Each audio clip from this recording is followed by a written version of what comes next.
Hey everyone, my name is Caitlyn and welcome back to my channel, or welcome if you're new here. Today I am excited to be doing the Mid-Year Freakout Book Tag. So yeah, let's just jump right into this. So, question number 1 is best book you've read so far this year. Now, I have 2 answers for this, but the first one was a beta read. I got to beta read my lovely, amazing, brilliant friend Bethany Turner's next book, her work in progress that she's currently working on, and it is absolutely phenomenal. I loved it so much, but I can't talk about anything about that because, yeah, I can't talk about that. But if I could talk about it, that would be my answer to this question. So, for a book that I can talk about, I am going with my other best book of the year, and that is Reverie by Drew Taylor. This book. I love this book so much. It's, words cannot describe how much I love this book. So this is about a woman named Esme, and Esme was jilted at the altar 9 months prior to the start of this book. And so she went on her honeymoon alone to Bora Bora and ended up getting amnesia as a result of a jet ski accident. So she now has forgotten the last 3 years of her life. So she cannot remember what happened in Bora Bora. She doesn't remember any of it. But there's this novel that she started writing that has just come to her. And the main character happens to be a fictionalized version of herself. So she named her Esme after herself.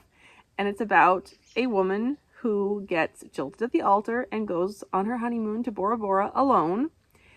And she, the Esme, fictional Esme, almost gets kidnapped by this bad guy, and she meets this really hot, really incredible guy named Noah who saves her from being kidnapped.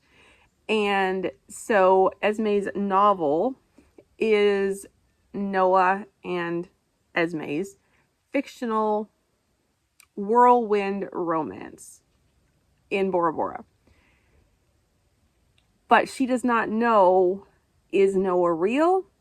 Is Noah a figment of her imagination? Did any of this happen?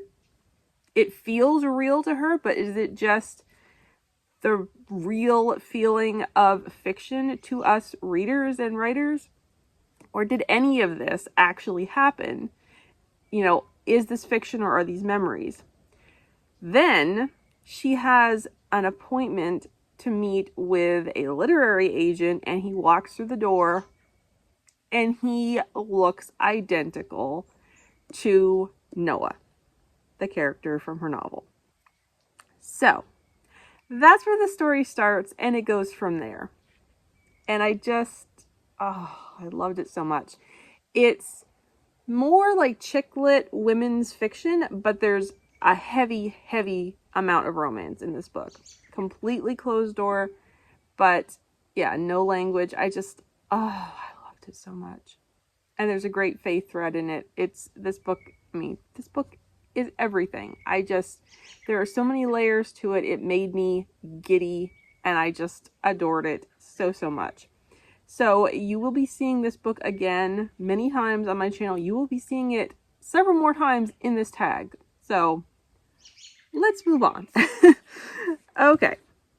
So the next question is best sequel you've read so far this year. And I've read a few good ones, but I'm going to go with Winning the Gentleman by Kristi and Hunter. It's not a new release. It's from, I don't know, 2020, 2021, something like that. I've had it since it released, and I finally got to it this year. And I do have a print copy, but don't have it with me. So that's why the photo is up here. But I love this book. I loved it so much. So this follows a character named Aaron Whitworth, I think. Right? not Wentworth, it's Whitworth. I'm pretty sure it's Aaron Whitworth. Don't quote me on that, but I'm pretty sure that's his name. It's been a while since I read this one. A few months. But anyway, Aaron is a character who was introduced in Kristi's book, A Defense of Honor, which is the first book in her Haven Manor series. And he was just supposed to be that. He was just supposed to be a side character, another guy in the hero's friend group. And he stole the show. Everybody fell in love with Aaron because Aaron is the illegitimate son of an earl, I think. I think he's an earl. I forget what his actual title is, but he's a titled, aristocrat in London or somewhere in England. I can't remember where exactly he is. But anyway, he's an illegitimate son. And in A Defense of Honor, every time Aaron meets somebody, he says, "Hi." I'm probably paraphrasing this, but he says, "Hi, I'm Aaron Whitworth, and I'm illegitimate." And it just, you just fall in love with him. Like, that and the way he supports the other guys and the heroines as well in the books. And it's just, you just fall in love with him. I fell in love with him. I loved him so much. And so I knew about his book for a long time, and I obviously had it for a long time before I read it. But so I knew that, and I knew that the heroine did dressage, and I was a dressage writer for many years. So that combined with my sky-high expectations for Aaron's book made me put this off for a long time. But it was so good. I loved it so much. One thing I didn't know that was really cool to find out was that the heroine is actually Irish. So that was really neat. I thought that was really fun and cool. So yeah, loved this one so much. And I highly recommend this one and the one before it. Recommend all of Kristi's books that I have read so far. So yeah, and I definitely will be reading the third and final book in that series and continuing on. Okay, then we have new release you haven't read yet but want to. There are several, but I'm going to go with First Love, Second Draft by Becca Kinzer. I love Becca's books. I still haven't read Love in Tandem. I have no excuse for this. There is no excuse for this. I just have not gotten to it. I need to get to it. I need to get to that one and First Love, Second Draft because I adore Becca's writing. It's just, she cracks me up. I love it so much. Okay, then we have most anticipated release for the second half of the year. Okay. Rookie Season by Katie Bailey and Leah Brunner. This book comes out on August 21st, and I am so crazy excited for it. Oh my goodness. I can't even tell you. Okay, so this is a next generation story, and the heroine is one of Katie's characters, which I haven't actually read those books. I've only read one Katie Bailey book so far, and that is Season's Schemings. And I really loved it and want to read her other books. But anyways, I haven't read the books yet that the heroine of this book is in. But she is the daughter of the heroine in Katie's book, I Think He Knows. I'm pretty sure that's what it's called. And she was in both of those books. And so that was her. She was 11, I think, or something in those books. And so now she's all grown up. And the hero is Noah. Another Noah. And First Love, Second Draft, the hero's name is Noah. What is it with all the Noahs right now? Oh my goodness. I mean, I love that name, but it's crazy that there are 3 Noahs in this video. Anyway, yeah, I love that name though. I really do. I love that name. And I know there's some pretty awesome Noahs out there. But yes. So anyways, Noah. Noah is the brother. The little brother of Andy, the heroine from Leah's book, Desire or Defense. And he was a riot in that book. He was also a riot in Secret or Shutout, the last book in that series. So this is his story. He's all grown up, and he's, it's his rookie season for the San Francisco Lions, I think is the name of their hockey team. So yeah, it's his first season playing professional hockey. And I am just so crazy excited about this book. The things that I've heard about it, like I have heard nothing but rave reviews, and I just cannot wait to get my hands on it very, very soon. Just to let you know, it is, from what I understand, as far as I know, it is fade to black, spice level. There are some innuendos and discussions of sex, and they both do include language in their books. No taking the Lord's name in vain and no F-bombs, but there is some mild to moderate language. So I'm sure this one will have that as well. Okay, biggest disappointment. I'm going with Once Upon a Boyband by Jenny Proctor. Now, it's hard to say, like, what biggest disappointment, that doesn't feel exactly accurate, because I don't know that I would say that this book was a disappointment. It's not like I didn't like it. I did enjoy it. I ended up giving it 4 stars, but I don't know. I don't know.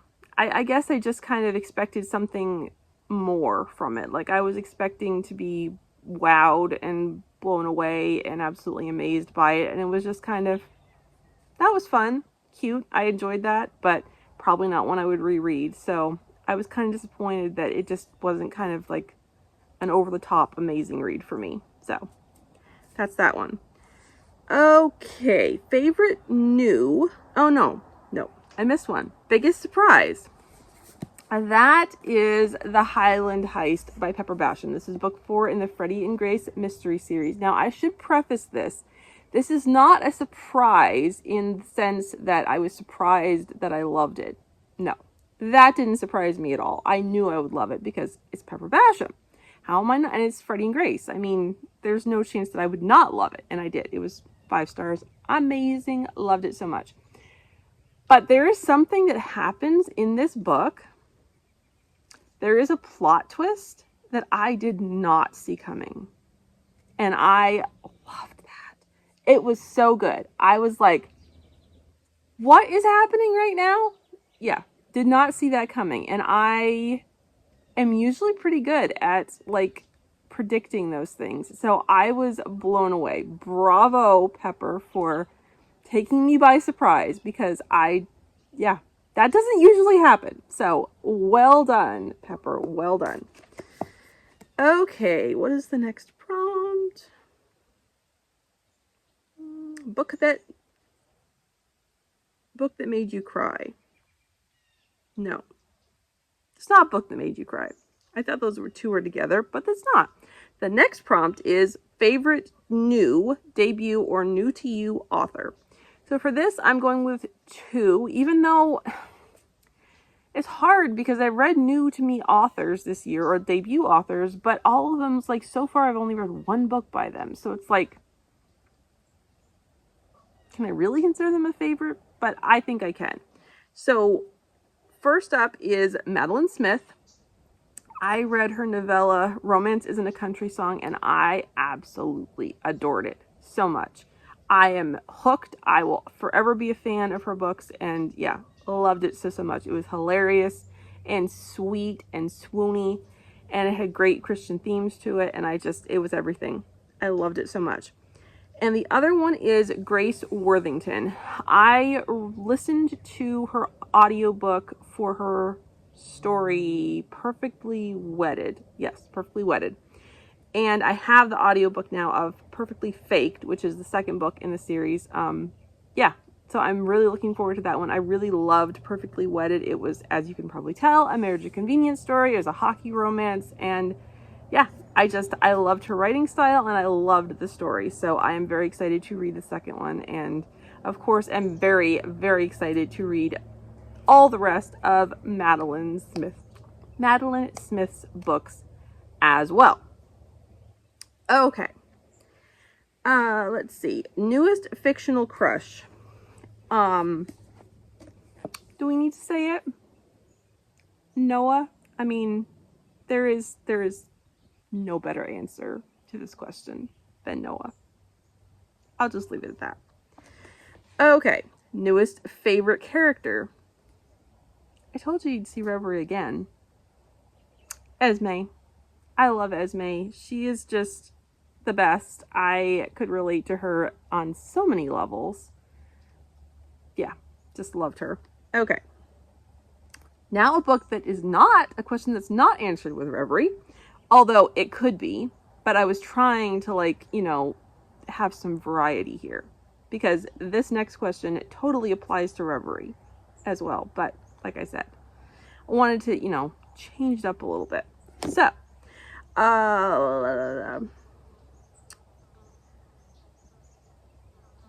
book that, again, I'm doing these out of order.